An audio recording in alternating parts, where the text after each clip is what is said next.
WW7ATS for an ID. Let's go to Bob, K9PQ and Bottle. Okay, well, it looks like we're back. I have been working with Rob to fix a problem with our streaming. It just stopped right in the middle of the stream, and Rob thinks it was a YouTube problem, but we've got it all. We just now, like literally, as I started speaking, I started seeing YouTube showing images again. So we got that going.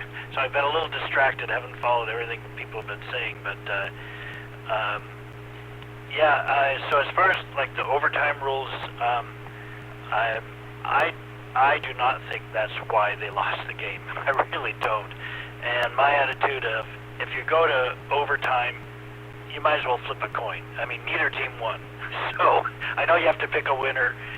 Somebody has to end up winning the game, but I guess my point is there's no real reason to argue about if anybody should have done this or that different to win, because once you get to overtime, it's just, you were tied, so who cares? But anyway, that's mainly, I think it's not to say that about you, Richard, but I've been hearing, I listen to sports radio and they just can't stop talking about it. I turn the channel, I turn it off, and come back, and they're talking about it again, and so they just can't seem to stop talking about that particular issue. So I think the problem is I'm just tired of hearing about it. The bombs, Ron, I suspect it would take probably multiple nuclear bombs to have any real impact on whatever's blocking things there. I just think, the conventional bombs, they're great for specific targets, but to try to move huge amounts of earth, I don't think that's really going to work. And unfortunately, I missed a lot of the rest. So I did hear Jim talking about somebody with the flashlight going around checking out the backyards. Yeah, that's always a concern. My trailer is in a storage facility and pretty secure, but it's also pretty expensive, so I'm thinking of moving it, but there's always that concern about it. If you move it somewhere else, will it be less secure?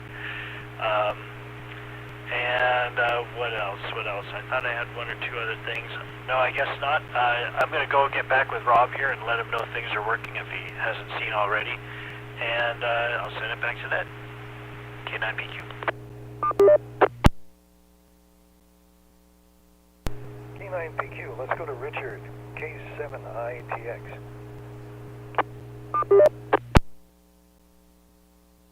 Yeah, no, that's pretty interesting, Bob. I don't listen to sports radio, so I didn't know that. So I should have known that this was a deal where they're just belaboring, the fact that someone won and someone lost, and what was the reason, blah blah blah. I see what you're talking about there. I just found it interesting. Well, it's just like it was last year in a playoff game, which I think really did make a difference, that the Cowboys were never really taught the rules by their coach on how to deal with, the last few seconds of a game, where you're literally down to seconds, and the Cowboys, they got a first down, I think, and so, but they couldn't stop the clock, and so they wanted to, hike it right away. So they spotted it and started to hike it, but the referee said, "Wait a minute, you got to give it to us first. We're the ones that spot the ball." And then by the time they did all that, they had hardly any time left, and I think that's one of the reasons why they lost the game. At least that's what the fans thought, is they just poor clock management, because the players didn't understand that you don't spot the ball, you give the referee to spot the ball, and that was, I guess they figured, they lost 5 seconds because of that.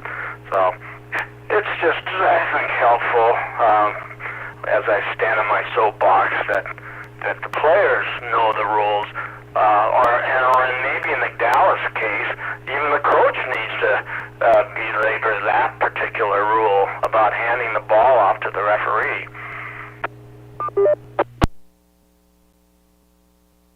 sad about the trailer run. That's a bummer.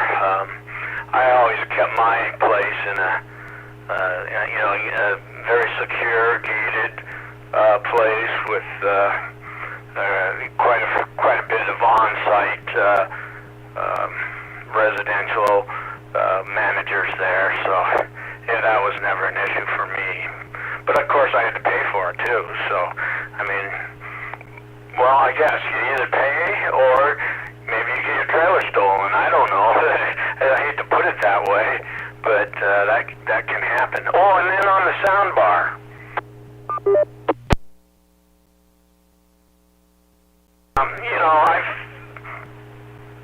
We've had that issue on our major big screen TV and hooked up to our 5-channel stereo system with a woofer, and literally the sound system has the ability to adjust. You have to manually do it. You got to watch the lip sync and the sound, but you can physically adjust it slower or faster and finally match the lips with the sound. But you got to have the manual. You say you don't have the manual. Well, you can get the manual. All you have to do is know the model, manufacturer, and the series of the television, and just Google that on the internet, and voila, the manual will pop up. And the first thing I would look for is exactly that problem, syncing with the sound bar. And the TV may be able to help you with that, or maybe the sound bar can. Usually the sound bars aren't that smart, so maybe the TV can, or maybe you're just out of luck, I'm not sure. So anyway, but yeah, it bothers me, but it doesn't bother Debbie. So, and she uses it more than me, so it's not much of a problem unless I'm watching it, and then, but if I'm watching it, and Debbie's watching it with me, and I see it out of sync, well, of course I want to adjust it. Well, you ever heard of static before? Well, I do get static, and so if I notice it, I pretend I don't notice it. Because I'll just get a lot of static if I try to change it. So that's a pretty cool way to describe that problem, static, isn't it? You and I know what we're talking about. All right, K7ITX, Acting Net Control. ITX. Let's go to Jim, N7QO.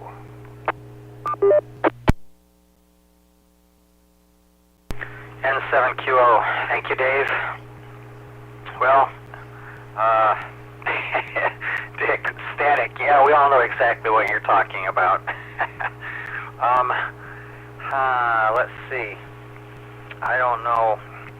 All this football stuff. I would have expected that everyone knows the rules. These people are professionals. I don't know what's going on if there was some sort of issue. I know that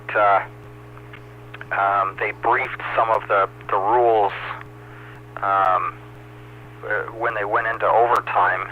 The referee briefed them. Maybe not all of the details, but it was pretty clear that both teams had to have possession, and after both teams have possession, then it changes. But I don't know. Don't know what to make of what happened there. I didn't listen to any of the comments which the announcer said regarding that. Ron, sync with soundbar. I don't know, just out of curiosity, was it a plug-in type soundbar, or was it with the Bluetooth? Maybe there's some sort of issue with a delay with the Bluetooth or something. I don't know, I'm just guessing. All of my speakers I have directly plugged in to an amplifier, so I don't have any delay there. Can't help you directly with the soundbar. I was just throwing out that as a new idea, maybe a possible thing to consider if there might be a delay or an adjustment you can make regarding the Bluetooth interface. Let's see. I don't know. My wife is concerned that we might get a little snow overnight. It seems to me it's not forecast to go all that cold, but you never know what's going to happen around here. We are in the foothills, so we are at a little bit higher elevation than a lot of people. So that has my wife a little bit concerned. So I just said, well, not to worry. If there's snow or ice on the hill, we just won't go anywhere. But we'll watch what's going on there, see what the weather guessers have to say, and whether or not they're accurate, that's another issue. Let's see. Still having an intermittent signal on the 1.2 gigahertz downlink. It is windy here at my house, and I'm guessing it's windy, maybe windy at the repeater site, and there may be some weather between here and the repeater as well. So just my report on that. Back to you, Dave, N7QO.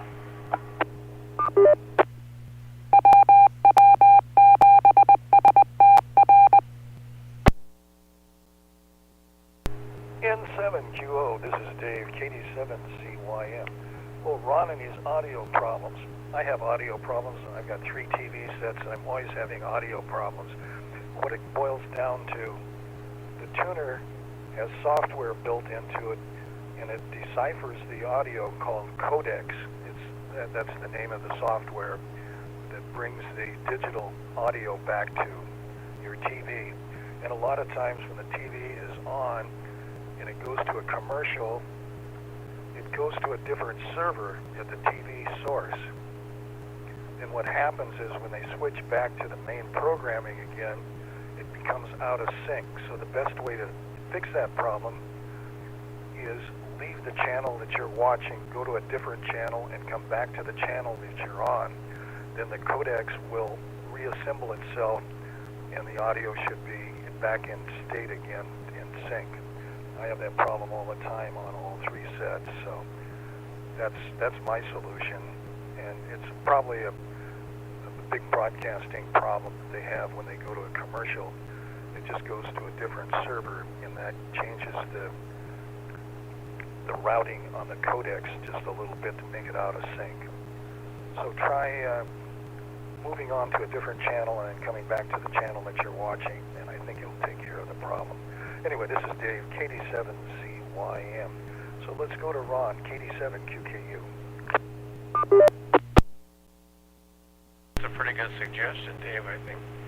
KD7QKU here. I'm looking out the window and I can see the street light, and it's snowing pretty hard out here at my house. And I just looked at the temperature, I'm 36 degrees. And the snow looks like it's blowing from the north to the south. I can't see the snow out of the window here, but I can see it when I look through the Venetian blinds out at the street light. I don't know if it's just a flurry or if it's just going to do it all night. So now that I think about it, Richard, the soundbar has a remote control. I lost the instructions for the soundbar. There's a couple of pieces of furniture in the living room that have drawers in it, and I thought for sure I would have stuck it in one of those drawers, because I usually don't throw those things away. But I looked all over, I couldn't find it, so maybe I left it around and it got thrown out as junk mail or something, who knows. But I couldn't find it. But now that I think about it, on the remote control for the soundbar, there was a minus and a plus, and I bet you that that's how I could have adjusted it now that I think about it. I did push those minus and plus once upon a time, and I couldn't see that anything happened, but maybe I wasn't watching the lips and listening to the sound at the same time. But anyway, I disconnected and put it in the garage. We don't really need it. It was a cheap one. I bought it from Amazon. I think it was $39.95 or $49.95. Wasn't anything expensive. But anyway, it didn't have a good sound to it either. So like I say, we can't hear, so it doesn't matter. But I think Dave's suggestion was a good suggestion. If it does it in the future, because when I unplugged it and got the TV set working and I was watching the news, it was perfect. So if it gets out of sync again, like Dave said, I'll switch channels and come back. So what else is going on other than the snow? It's still snowing. It looks like pretty big flakes. I don't know if it's going to accumulate on the ground. I would imagine the ground's pretty warm. Warmer than, if it's not frozen, that's for sure. So today was Valentine's Day. I hope you guys all taking care of your girlfriends and wives. Got a little candy and Valentine. Otherwise, we'd be in the doghouse. I probably should have taken Joanne to lunch someplace, but I wasn't that enthusiastic about it, I guess. I did get a haircut today. I don't know if you guys can see, but I got a haircut. Joanne's getting pretty good. She used to not like to make it short, and so she wouldn't exactly make it the way I like it. She would make some of the stuff I see short, but then she would leave the back long or something. And I run my fingers through it, and it'd be pretty long back here. And I wanted the back real short, but she finally, I guess, gave in, and she pretty much does it the way I want it. In the last couple of times, it's been a good job. At least I think it's a good job. Good enough. All right, I guess, I don't know what time it is, but I guess back to net, KD7QKU.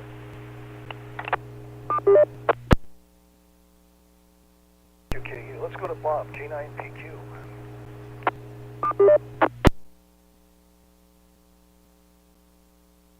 Well, I was about to say the video's working, but I do not see me on YouTube yet. It was working with Ron just fine, but now it seems to be frozen.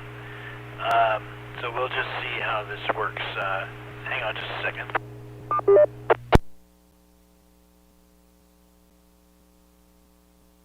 I brought YouTube up to current, and it looks like it's working okay now. For some reason, it seems like it is a YouTube problem tonight, and we don't exactly know why.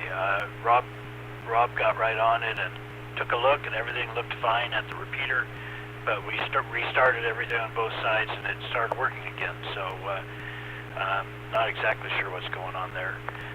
Well, there's no snow or rain here, at least not yet, and it's 42.4 degrees. So I think this might be a south end thing. I heard that there might be snow in the area, but I didn't check to see if it was going to be south or north, or if there's any sort of difference there. So sounds like it's in the south. Maybe Richard will see it next. Who knows? Let's see what else have we got. Yeah, the Bluetooth. Yeah, the syncing thing. That's an interesting one. I have not dealt with that before. I do use Bluetooth for a number of things, but I don't need to sync video and audio with it. So I know that there can be delays, and there can be ways to try to get that synced up. So good luck with that, or just as you say, just don't use it. But yeah, fortunately that's not been something I've had to deal with. But yeah, I use Bluetooth for a whole lot of stuff. In fact, I just bought myself something. It's a Bluetooth and FM device to go in the car, because my car's old enough that I don't have Bluetooth connection for my phone in the car. And I've thought about doing some things like you could do, like the cassette deck, because mine is old enough also to have a cassette deck in it, and you could put like a fake cassette deck with a wire coming out. But as I was actually looking for that on Amazon, and I found this device that will do the Bluetooth connection with your phone and send out an FM signal to your FM radio. So I haven't tried it yet, just arrived today, but I'm going to give that a shot. It'll be nice to play music on long trips. That's the one time I sort of miss having that option. I hunt around for radio stations, but that gets old pretty fast. It'd be nice to play my own music that's on my phone. So I'll let you all know how that goes. I guess that's about all I've got from here. Good luck with the snow. I imagine it won't last long or cause too much problems with traffic, but be careful, of course. All right, back to net K9PQ.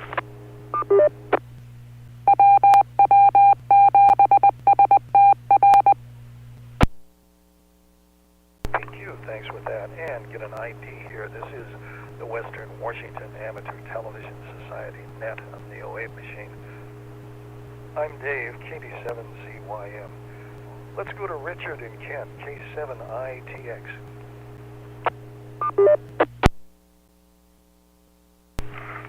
Yeah, I'm totally surprised that you got snow coming down in Tacoma. It's going to have to, I don't know, I mean, 40 degrees, I just can't picture snow up here. Something's going to have to change. But I did hear that it was more Centralia, Olympia, Shelton, Hoods Canal, that kind of weather pattern. Not too much to the west of Hoods Canal. So I think it's just maybe it's the Chehalis Gap, wherever is causing this situation. Let's see. Oh yeah, Ron. Well, okay. So this magma chamber that I'm talking about, it's only 10 miles long and about 2,400 feet deep. So I just can't picture. You know, I mean,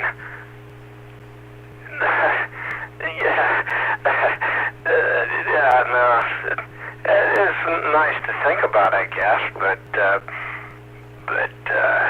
in a way, I think we're pretty happy that it's that deep, if you want to know the truth. I mean, if it was much closer to the surface, maybe we all would be whistling a different tune now and then. So, anyway, well, let's see, what else? And last but not least,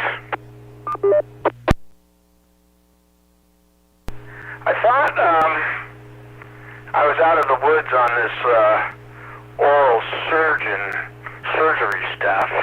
You know, I told you about the broken bone next to I can't even remember the number 32 or whatever. I don't have that memorized, but it's the lower molar next to the last on the right-hand side.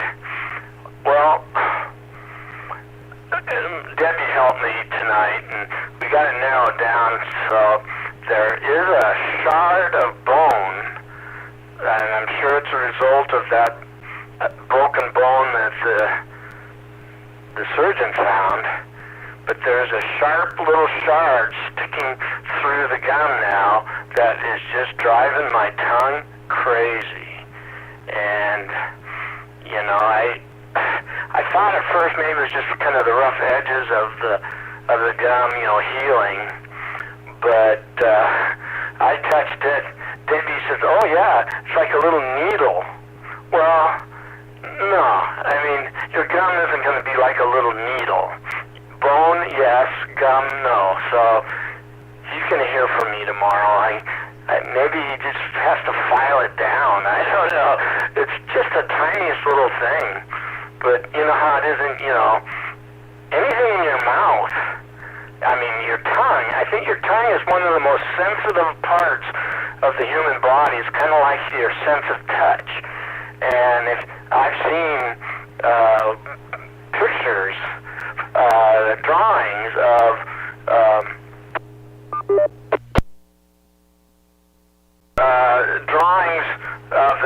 a human to replicate the most sensitive touching parts of his body. And I remember his hands are really giant, and it seemed like his mouth and tongue were really over exaggerated.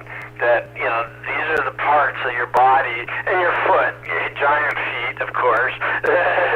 All the things that are very sensitive to touch, and the tongue was one of them.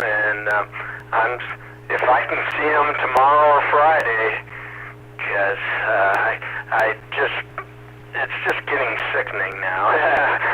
I put up thinking, you know, I kept thinking it was going to go away, and it never has after a couple weeks. So anyway, yeah, it's been another fun night as usual. I enjoy this a lot, and good work, Bob. Yeah, no, YouTube, the repeater, all that seems to be just working just fine. So thanks again for running that show. I really think that's fun. So with that, K7ITX, back to net control. ITX, let's go to Jim, N7QO. N7QO, thank you, Dave. Well, Dick, a hidden bone spur, one which the surgeon did not notice. Sorry about that. I hope he's able to take care of it as easily as he did the other piece that you had there, because that's got to be driving you nuts if it feels like a needle every time you run your tongue over it. Good luck with that. Ron, thanks for mentioning it's snowing down there. And Bob, you said Dick. Well, I think Dick and I are probably equidistant from Ron, so it'll probably be getting the two of us next if it makes it up this far north. I'm not really expecting any accumulation, but plus I think the ground is still fairly warm, but it just might make things a little bit messy until it all melts. Depends on how hard it comes down or how long it comes down. But we'll see. I hope it's okay because I live on a hill. So if it's not okay, I guess I'm just stuck in the house tomorrow. Gee, I guess that means I've got more honeydews to worry about. Oh well.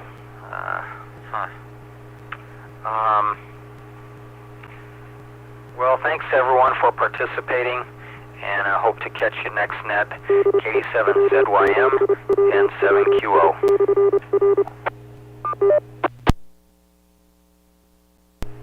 N7QO, this is Dave, KD7CYM. Oh yes, little spurs in your gums that come out. I had a wisdom tooth extracted, and it seemed like it was like 5 years later. I felt a little something coming out on the gum line like that, like a little fracture of a pin needle type thing. And I talked to my dentist, and he said when he pulled the wisdom tooth, the tooth root fractured, but he dug out as much as he could. And so it was part of the tooth root that had fractured that was coming out on the gum. And it was just having that pulled out was the difference between night and day. And for today, Valentine's Day, it's always a memorable thing in my life. It was the day my divorce was final, on the 14th of February. So I always have that memory of what happens on the 14th of February. For some people it's love, some people it's happiness. So anyway, this is Dave, KD7ZYM, and it's time to pull off the net. This is the Western Washington Amateur Television Society net on the 08 machine.